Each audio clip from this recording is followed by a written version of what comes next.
Magandang buhay mga kalapatol. Yan nga, second training ng ating club sa BFRC. Yan, may first bird agad tayo. Ayan yung umiinom, yung kulay puti. Hindi ko na nga nakita yung pagpasok niya. Ayan yung liliparin nila.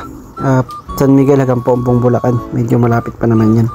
Yan, may mga bagong dumating ulit. 3. Yung ano na yan, puti.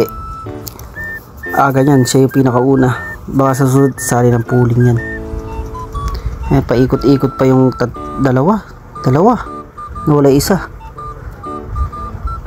paikot-ikot pa sila, mukhang nabitin pa sila sa nilipad nila, pero malapit pa naman yun, kaya okay lang magsaronda sila. Nagparonda nga pala tayo, hindi natin alam na dadating agad sila.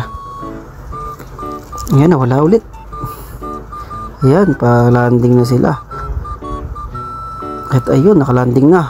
Bang! Tatlo sabay-sabay. Ang kinakarga nga pala natin ay 7 ibon. Bali ngayon pa lang yung ibang line, ngayon pa lang susubukan. Tas yung isa kinambyo lang natin ang galing ng south. Yan si Johnson Relax, hindi lain ng X makina yan. Pang dumating na rin, hindi ko na rin nakakita yung pag-landing niya. Yan, medyo kompleto na sila. Yung isa ata na yun, dagi natin, bubulasin natin yan pagka nakapasok na lahat ng ibon natin. Yan mga kalapatol, kumpleto na sila dyan. Papakainin na natin at papainumin para makarecover agad sila. Ano lang tayo, plain water from ilog. Hindi, plain water lang yan, para saka na tayo magbabitamins pagka medyo malayo-layo na nililipad nila. Yan, lagay ko na rin, tinapon ko yung lumang tubig, tapos lagyan ko ng bagong tubig.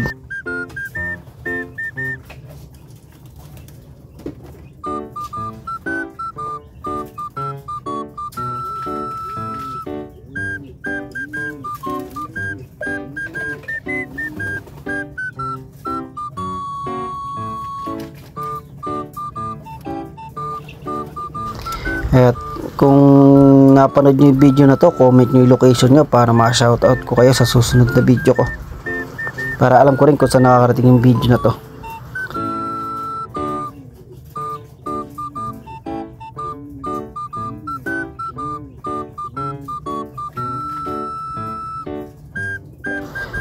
Ayan mga kalapatol, hanggang sa muli nating paglipad. Kita kits!